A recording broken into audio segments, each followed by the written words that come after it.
Tuluyan ang sasampahan ng kasong cyber libel ng mag-asawang Jose Manalo at Mergine Maranan, si Anjo Iliana.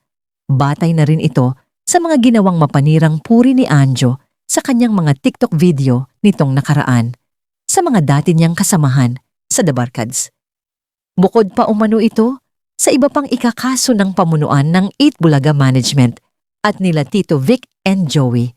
Kaya kung susumahin ay patong-patong na kaso ang kailangan harapin ni Anjo na tiyak na uubos ng kanyang oras panahon at pera pambayad ng abogado.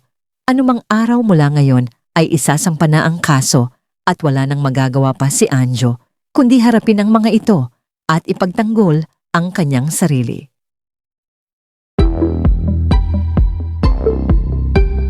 Kay Jose Manalo, napanood ko yung birthday celebration sa vlog niya ni Mergine at saka ni Yesha, yung kanilang anak.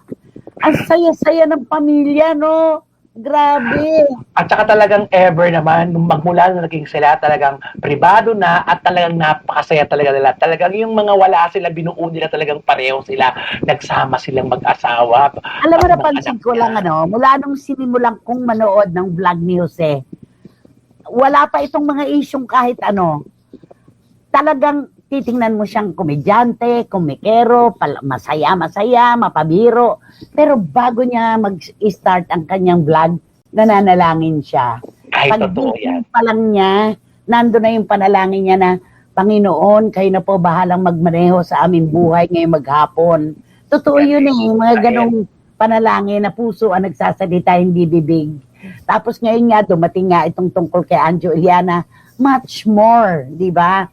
Much more na ang pananalig niya sa Diyos matindi. At eto nga, humiwalay ng pagdidemanda si Jose Manalo sa Tito Vic and Joey.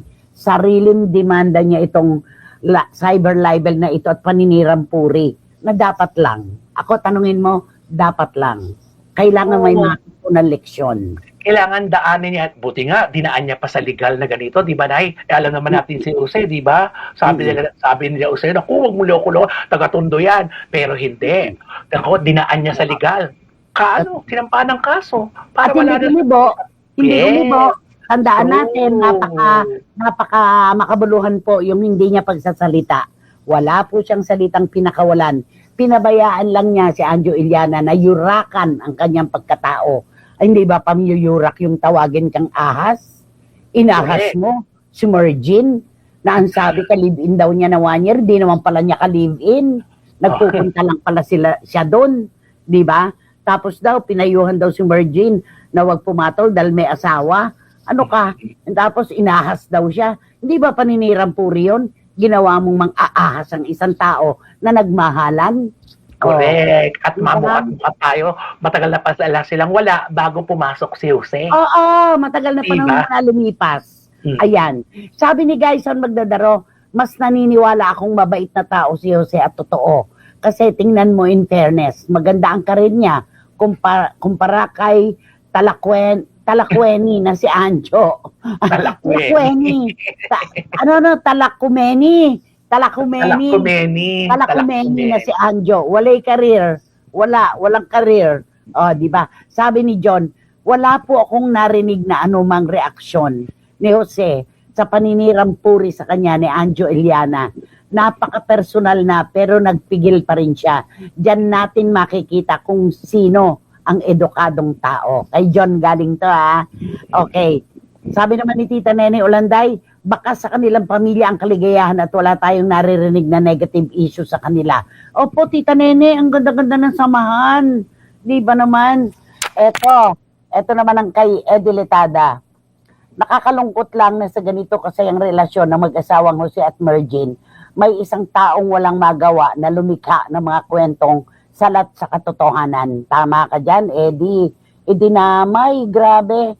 Naka-follow din po ako sa vlog ni Jose at Mergine Nay. Ramdam mo yung pagmamahalan nila at totoong pangit na totoong makadiyos siya. Patunay na ang isang mabuting tao ay hindi kayang ibagsak ng ganun-ganun na lang. Sabi ni Marichu Formacion Espiritu, oo, talaga panalangin lagi. Kahit wala pa yung mga issue-issue na yan, Sinimulan Oo. ko na yan.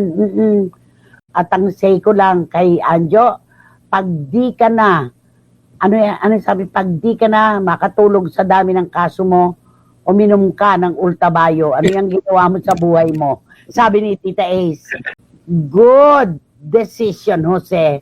It's payback time. He deserves no mercy sa malaking gulo na ginawa niya sa buhay mo. Ang dami po niyang sinaktan. Kaya bubuli, magdusa ka. Sabi ni Dan Clavecillas, kaya bubuli, magdusa ka raw. Sabi ni Paulo Ubalde, excited na akong makitang nakachubat chenes si Anjo Eliana. Matatagalan pa anak yun. Tatagalan pa yun. Katulad din ito, itinext mo sa akin. Ito naman yung kay Miss Nags. Jose, take the high road. Manatiling tahimik at huwag mong bigyan pa ng puwang si Anjo. Hayaan mong ang iyong matibay na reputasyon at pagtuon sa iyong trabaho at pamilya ang magpakita ng iyong integridad. At Anjo, hindi ka ba tapos? Nakakaumay ka na. Sabi ni Miss Nags ng Belgium. Ayoko yun, yung well. At saka yung Jose.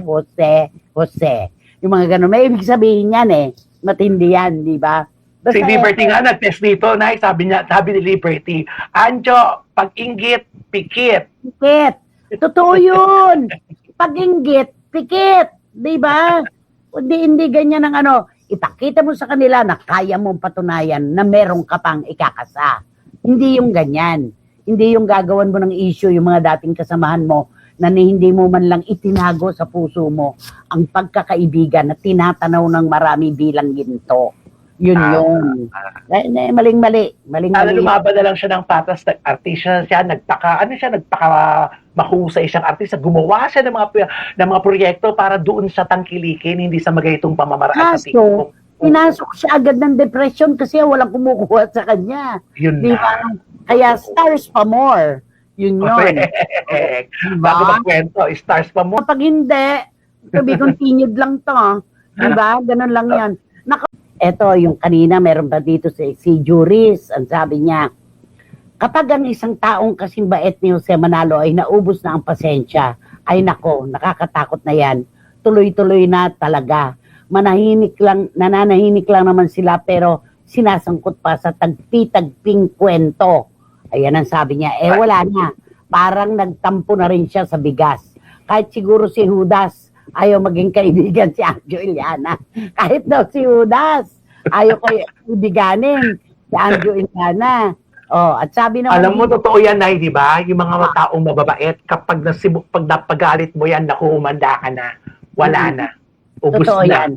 Yung mabait, minsan lang yan bumigay. Totoo. Pero kapag sinapul mo na yung dulo, Ay, diba? asahan Yun na mo. yun. Okay,